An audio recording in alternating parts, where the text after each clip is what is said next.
MDG TV, une chaîne Went pour la cause de Christ. Mafuta Yasika, Mafuta Yasika, Mafuta Yasika.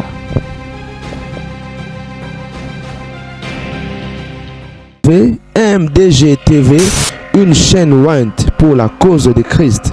Mafuta Yasika, Mafuta Yasika, Mafuta Yasika.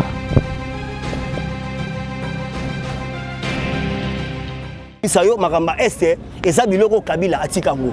Donc Kabila na minto ndeza boye soka ba investir gouvernement ba d'abord humilité ne ya ki sénateur ezokoya. Ana 750 dossiers oyo ezozelayi. Donc elikamba este eza neni. Ba parachutiste commando esi bakiti. Ozomane ba uti Israël na Égypte. Ba ye te na bauna. Avant mon konzamboka kende ko installer kuna. Déjà faut base et vanda. Olandi, on a remarqué un Mikolo dans le Lubumbashi insécurité et diminué mon moqué. Suite à Nîmes. Donc, on a 1600 commandos chika tatotina bankuna. Dans la minute soroke na le Lubumbashi au moment plus ça militaire que ba civil. Sikoyo ndenge moko na est tozo kende malembe. Problème à est so landi même ministre il y a défense ba che sikoyo. Abini. To aussi ça d'abord problème il y a est.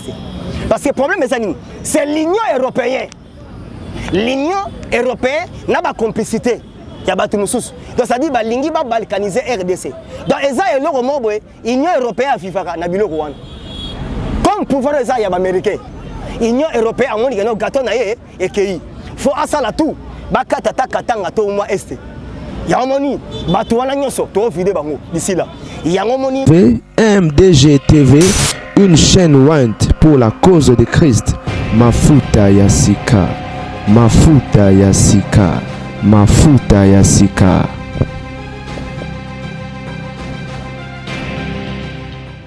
Mbote na bino nyonso bazuli bakwa kona da biso na kati ya chaîne na bino MDGD Mafuta Yasika.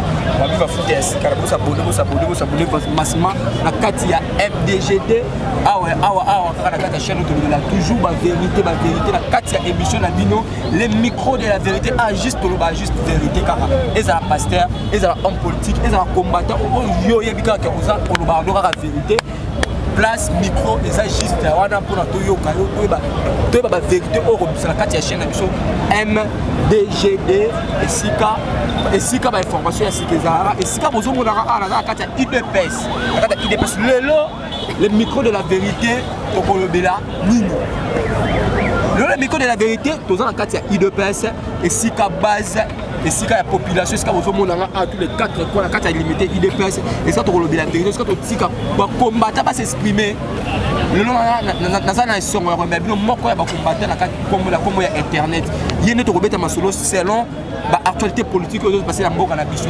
tokobela ba massacre ya est ti siko la est bazo bomba bazo violer tozo ba te guerre na est zo citer pourquoi et puis tokolobela pe ba infiltrer oyo baza kati ya gouvernement toyoki wabi de rwandais na kati ya gouvernement oyo tiko bima ya sika et puis tokolobela pe arrestation ya sango ba interpeller sous sango pour la deuxième fois pourquoi ba interpeller sango.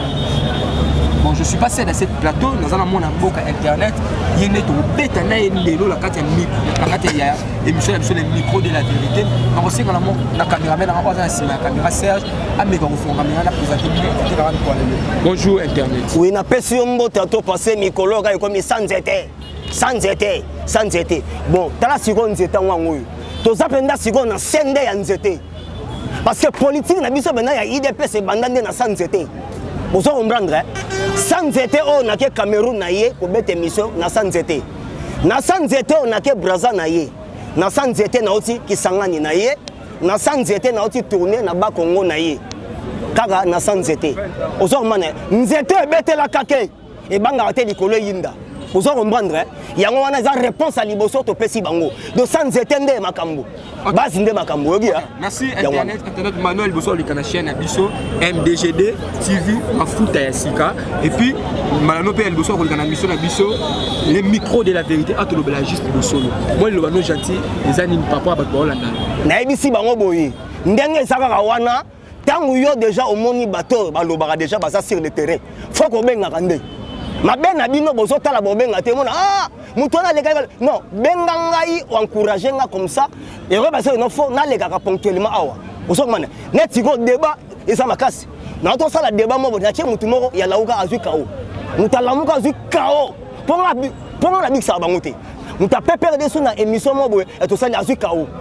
Alors un bon combattant ya IDPS oh déjà aux a bien instruit parce que Mikolo ka sanzete oh déjà maintenant oye ko la politique na sanzete soro batuwana ya PPRD ya lamuka baganyo na débat c'est que matière penda et vanda bienté ogi de loka to rebisa bango batala rabiso et puis ba benga na ba numéro oh to kopesa ndé ngondolandi.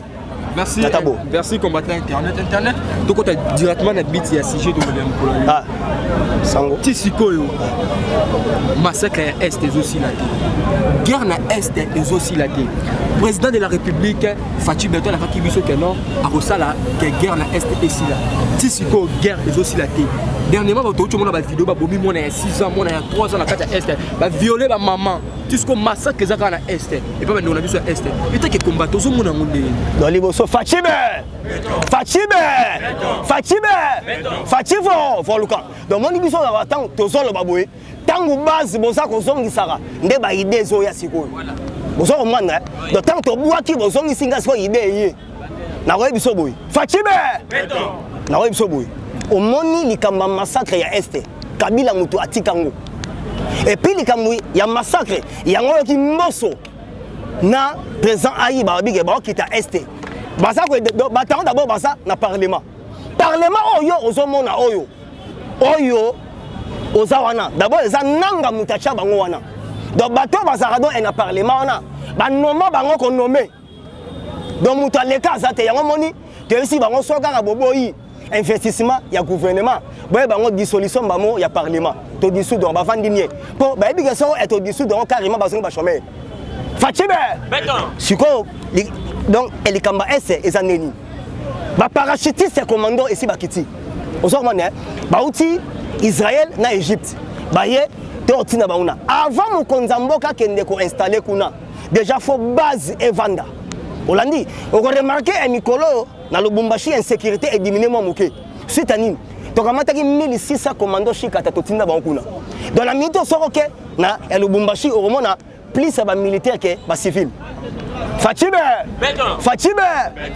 et ça sikoyo ndenge moko na Est to kende malembe problème à Est c'est so landi même ministre il y a défense ba sikoyo abini to aussi ça d'abord problème il y a Est parce que problème c'est l'Union européenne n'a pas complicité il y a batu mususu donc ça dit ba lingi ba balkaniser RDC donc eza eloko mobo Union européenne afifaka na biloko wana comme pouvoir eza ya ba américain Union européenne amoni que no gâteau na ye ekei faut asala tout bakata katanga to moi Est ya moni batu wana nyoso to vide bango d'ici là ya moni grosse armement ezo contre le niveau mo ya osakanate zela semaine investir ya gouvernement qui salume banda tant que do ba ko installer tant to kenzo sur le terrain au monde mais yona batu bazo loba 3 wa Fatia salini na salini mais ezo ka zela o loba na yo bazo ba Fatia salini mais nazo ka mwango asombi des avions ya Congo Airways ya sika ba DC-10 depuis Mobutu akenda to mona su DC-10 asombi 440 bisa ezo kota male nazoya na lobi na yo boy nazoya asombi 4 bateaux de pêche et puis toti pour obaninga elikamba Est pour na biso elikamba Est toti ko récupérer 30 localités donc ezaki bloqué par ADF Nalu il était pas vivant Fatibe mais si go toti est ko récupérer ba localité on a bloqué par les rebelles ni Top Congo azobeta ngote ni ba journaliste ba liembongo ba lo bangote donc bango ba mbongo ba lié bazo zelaka donc ya kofinga e mokonza mboka ya ko manquer wane comme outrage contre le chef de l'État. Alors la démocratie ne veut pas dire la libertinage loba mais kofinga te lokola et comme ça ya kofinga pour l'accès parce que dans le monde politique er pour dans pour dans Hollandi na bisio parce que na politique et ça la erreur est humaine mais ce que erreur est commis qu'on déméré voilà ce est commis diabolique Olandi na bisayo na ko bisayo makamba este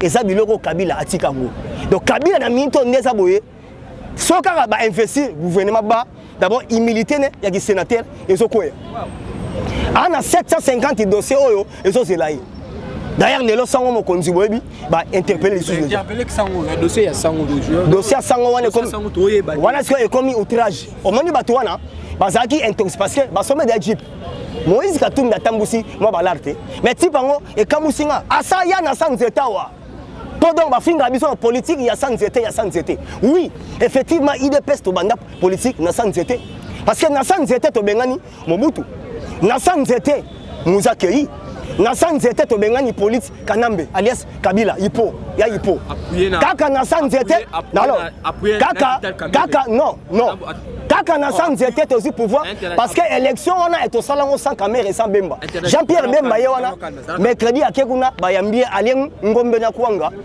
lobby na ngwa sali interview lobby na seng na bino MLC mobimba bo soutenir IDPS Bemba mtalobi yango na so bisayo politique ezali o yo zo mona te ozo yo kate eza bora mulili loba siko te kanda ya sanzete pona sanzete sali ba makambebele po ekomi bata sanzete oui bata sanzete et puis ton lukarabino pe na ba débat boya kaka na sanzete to popula bino mais gouvernement où tu obima ba gouvernement où les bimeza gouvernement ba guerrier mais la carte gouvernement na tozo ka de Rwanda ba na kati merci aussi si de Rwanda ba na kati gouvernement aussi si Fachibe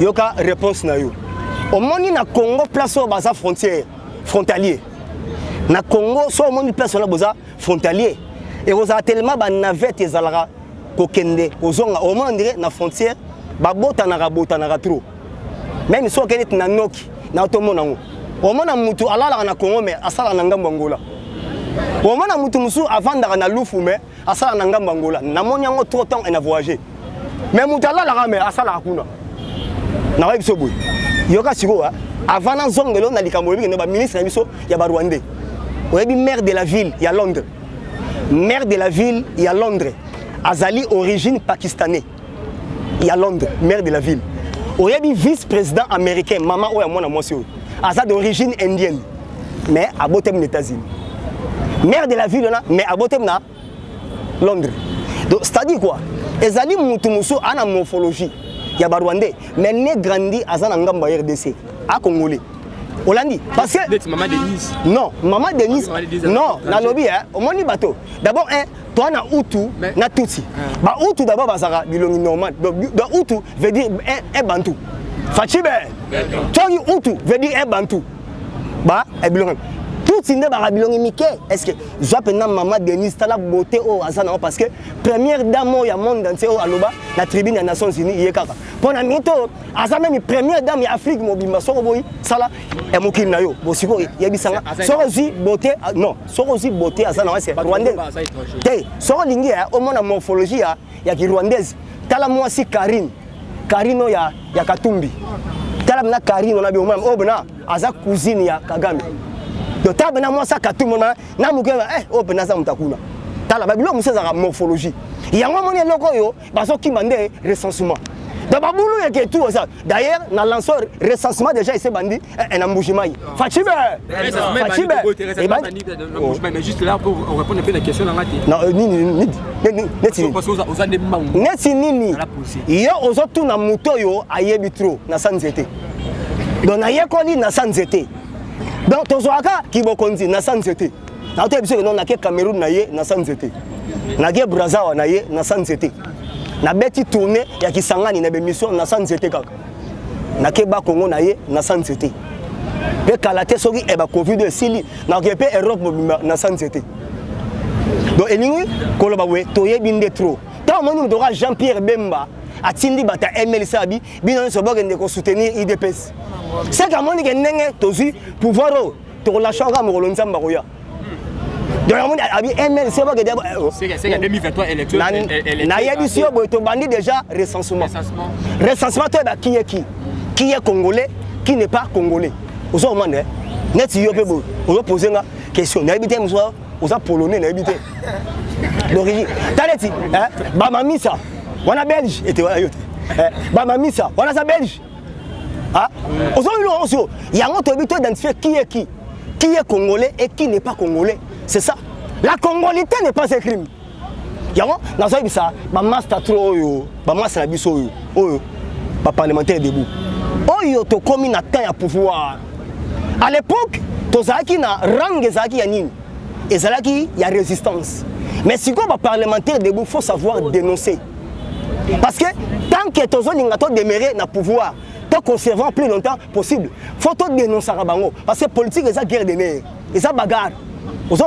Parce que Moïse Katumbi avant dans 7 ans libanda, ba PC passeport azonga ameyewa traître qui a déjà trahira. Oh déjà bomi malamoko abomambala et mi balé. Yango tozo baboui. On ne refuse pas. Déjà boy on remarqué bateau yo ba révolutionnaire déjà ba yebi sort na bango. Tout le monde ezaka deux probabilités. Il y a liboso ezaka boni. Investisseur. Soki investisseur boboyi to dissoudre le parlement. Comme ça bazongi bango tout ba chômeur. Ba Christelle Mvanga tout bozongi ba chômeur.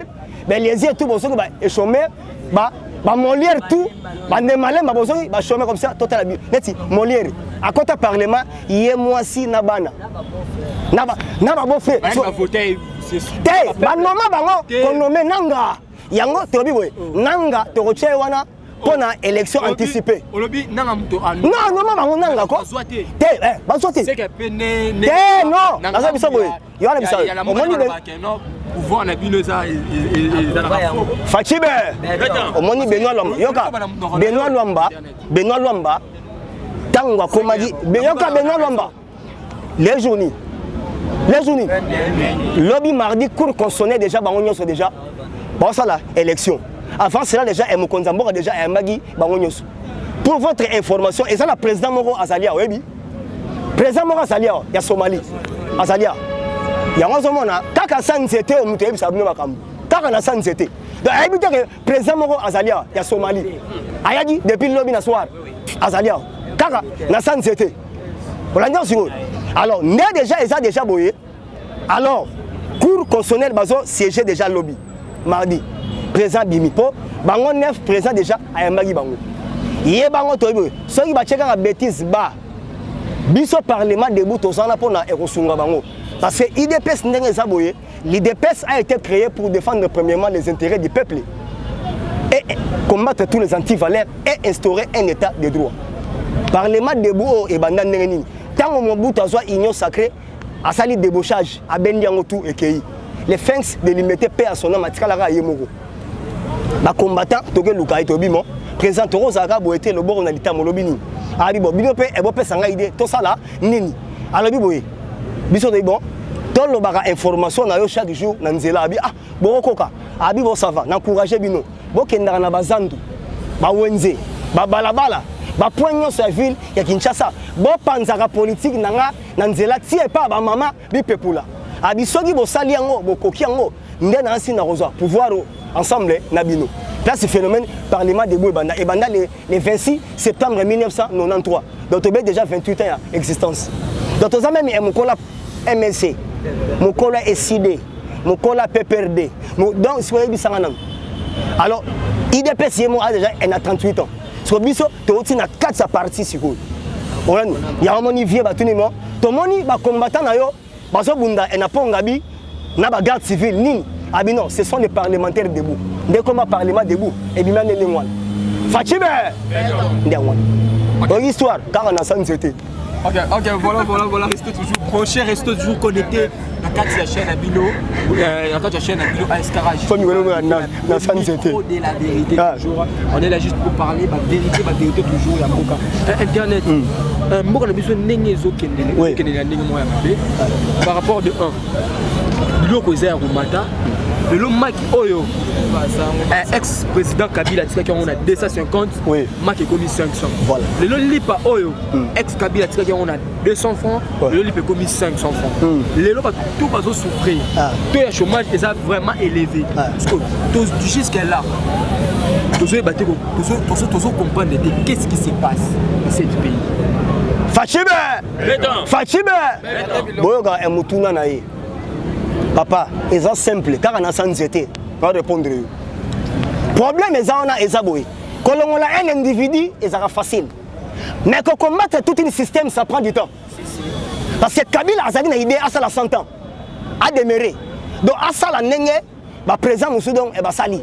Aux hommes, il y a un moni, il y a à longo na ebonga mais batunae batikali kaka ebele. So batuna bazapona et déranger. Au remarqué, les camo ya romatsa biloko ya golia, et ça ba libanais, bendien, na ba pakistanais, na ba chinois. Parce que bango nyonso baza et ba kabiliste. Parce que Kabila salaka contrat nazi. Donc le longo ici d'abord Kabila a pouvoir contrat asiatique. Donc vente ba iranium. Soit ici banga bibo banda romatsa ba savon, ba soukali. Le roi la peuple azarane zoba, en finira Fati béton. Tu comprends donc. Il y a un moment gouvernement tant que baza ko investir en semaine et le galiboso dollar et chuté déjà au moment la franc Congo déjà et comme il passe. Mutu et comme déjà na dollar et comme les gens gagnent na maboko. Donc c'est que caractère déjà franc congolais déjà ils sont comme en valeur. Et puis le galiboso toza kotake ezanini. Ba opérateur économie wana to kanga bango tout. Ce sont presque des Libanais, des Indiens, des Chinois, des Pakistanais. Vous remarquez? Donc, vous remarquez, oyo, bazo sala. Et ça, la bango poni, vie et comme passe. Mais, n'a pas eu les lois na minito oyebite car na zo biso na sanzete. Fatibe. FMI, Fonds monétaire international, a mis 640 milliards de dollars américains à passer en monde. Tant et comme en Afrique, a bien Afrique bino bon à 3 milliards 500. A passer RDC 1 milliard 500. Il y a offert non remboursable. Fatibe.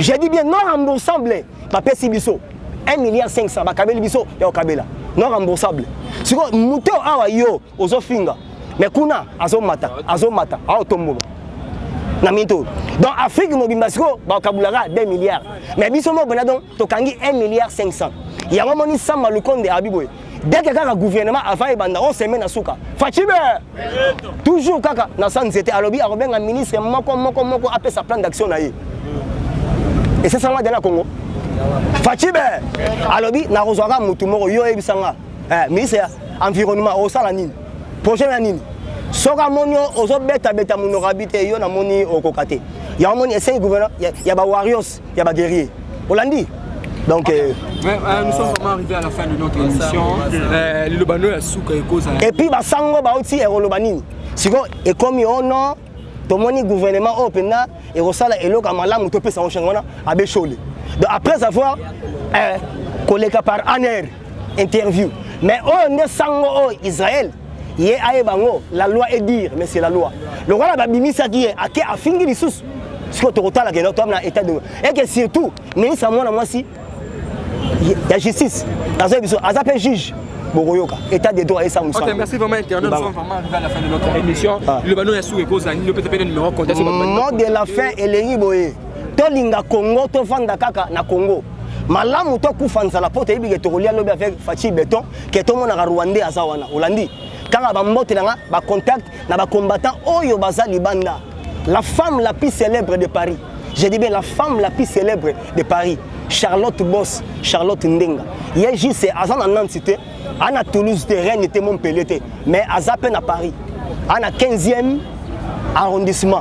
Aux hommes na 15e arrondissement ndé aza déjà wana alors nazo ebate o nyonso bazo landanga awa bayeba kobenga ba numéro toza ekopesa ezani plus 243 97 20 44 237 plus 243 97 20 44 237 voilà ezali Charlotte Boss, femme la plus célèbre de Paris, Madame Apoto. Yem toza grand combattant à IDPS. Donc yem ta camarade tous les mamans. Ya base guna. De Charlotte Ndenga, Charlotte Boss. Ok, merci vraiment, nous sommes arrivés à la fin de notre émission. C'était votre humble serviteur Dadimou Kwayabo, s'abonner massivement à la 4 chaîne MDGD TV, Mafuta Sika, la PCI Moko, la première dame, maman Oalia Rami Mina, la PCI Moko Sikozali, la PCI Mote Nayo Moko, les bishops, bienvenue Biano, Sikozali, les bishops, la Mote Belé, et puis toujours, vous êtes toujours connecté, vous êtes toujours branché dans la 4 chaîne MDGD TV, Escabalobi Mafuta Sika. Toujours na sanzete kaka toko pour la politique. Ka politique. La muka barolela. La vérité, on se retrouve à la prochaine. Kaka na sanzete bazolela. massacre à Est et aussi la guerre na Est et aussi la président de la République Fatou Beton a fait que non à Rosala que guerre na Est et ici là si c'est quoi guerre et aussi la dernièrement tout le monde a vidéo ba bomi mon 6 ans mon 3 ans la carte Est ba violer ba maman